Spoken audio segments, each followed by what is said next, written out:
Bonjour tout le monde. En premier lieu, je voulais souhaiter une excellente fête à toutes les mamans d'ici et d'ailleurs qui nous portent un amour inconditionnel et qui cheminent avec nous en se perfectionnant chaque jour dans leur rôle de mère. On se retrouve également pour la guidance de la semaine et cette semaine, vous avez souhaité sur Facebook que j'utilise les cartes oracle, l'oracle des déesses créé par Doreen Virtue comme support à cette guidance. Alors dans ce jeu de guidance, donc, les déesses issues de cultures et de religions anciennes et modernes travaillent main dans la main avec les anges et chacune d'elles porte un message destiné à améliorer notre vie, notre santé, nos relations, nos finances, notre carrière ou notre cheminement spirituel. Si vous souhaitez en savoir plus sur ce jeu, je vous laisse le découvrir dans la bibliothèque. Comme toujours, je vous mets le lien en dessous de la vidéo dans la description. Alors dans l'ensemble, ces conseils concerneront tout le monde. Néanmoins, un conseil pourrait être plus dominant pour chacun d'entre nous. Et pour le découvrir, comme toujours, je pense que les gens qui me suivent depuis un moment de dire elle dit toujours la même chose, mais oui, mais comme toujours, j'ai pigé 3 cartes de ce jeu que je vous présente face cachée. Il vous faudra en choisir une. Ne vous inquiétez pas, je vous laisse environ 10 secondes pour faire votre choix avant de retourner les cartes.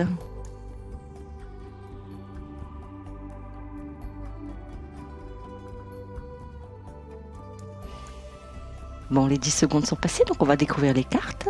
Si vous avez choisi la carte numéro 1, c'est Mève, cycle et rythme. Cette déesse celtique célébrant la féminité et associée au cycle et rythme vient nous questionner sur notre façon de réagir aux différentes phases et périodes de notre vie. La vie est rythmée par des cycles différents, la lune, les saisons et tout le vivant sont soumis à ces rythmes. Aussi, il est tout à fait normal que nous y soyons également soumis. Nous passons tous par des jours où on se sent moins bien dans sa peau, on est plus fatigué, où la timidité nous envahit, où on se sent tout simplement moins en forme que de coutume. Il n'y a rien d'anormal d'être parfois submergé par la mélancolie, de ressentir le besoin de s'isoler, de prendre le temps de se donner le temps de faire un deuil et de se sentir déprimé face à certains événements ou simplement parce que nous n'avons pas assez d'énergie pour se battre sur tous les fronts. La vie inspire et expire à nouveau, ainsi sont les lois de l'univers. Donc quelle que soit votre situation actuelle, Mève souhaiterait vous murmurer de ne pas vous culpabiliser si vous vivez une baisse d'énergie, de ne pas vous inquiéter si vous avez la sensation d'être moins éveillé, car cet état d'être ne durera pas. Il est une occasion pour célébrer les cycles qui influent notre corps et notre esprit, qu'ils soient lumineux ou plus sombres. Ils sont l'essence de la vie.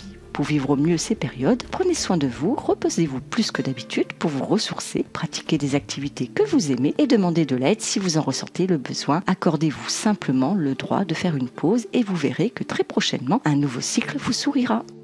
Si vous avez choisi la carte numéro 2, c'est Diane, l'intention ciblée. Cette déesse lunaire romaine vient nous parler de la ténacité. La ténacité, c'est quand on s'applique à tenir un cap fixé contre vents et marées. C'est respecter un engagement ou un choix avec ferveur sans laisser les forces extérieures nous ébranler. Quelles que soient vos préoccupations ou votre situation actuelle, Diane vous murmure, concentrez vos pensées, vos sentiments et vos actions sur la cible que vous vous êtes fixée et vous atteindrez votre but. Les bourrasques sont là pour éprouver notre volonté. Les tornades permettent de nous débarrasser du superflu et purifier nos intentions. Quant au tonnerre, il libère parfois des éclairs de génie qu'on s'en rende compte dans l'instant ou pas. Parfois la tempête gronde, terrifiante, pour mieux nous impressionner, mais si on parvient à en comprendre son rôle, sans la laisser nous pénétrer, elle s'adoucit, apprivoisée, pour mieux nous révéler à nous-mêmes et nous offrir une eau tranquille, prête à nous emmener là où on souhaiterait aller. Si vous vous sentez perdu, jetez l'ancre le temps de réévaluer votre plan de croisière et observez s'il n'est pas judicieux de déployer les voiles vers des routes plus adéquates pour vous amener à bon port. Ne vous découragez pas, vous arriverez à destination.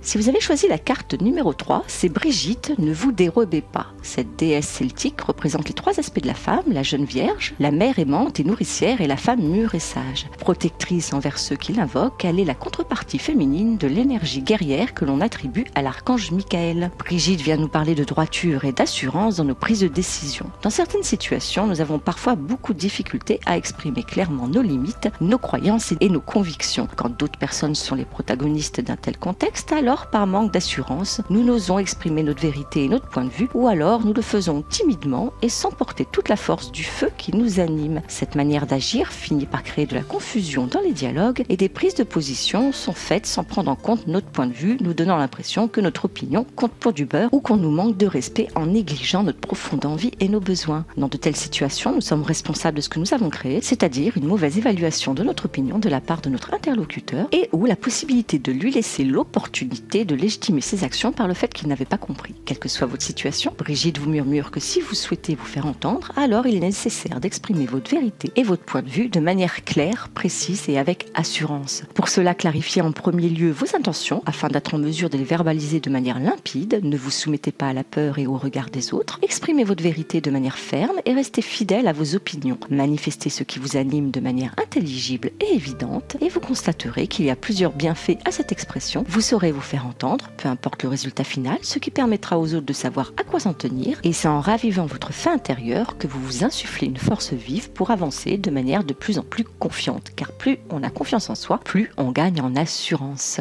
Sur ce, je vous souhaite une excellente semaine, je vous fais des gros bisous, puis je vous dis à très bientôt.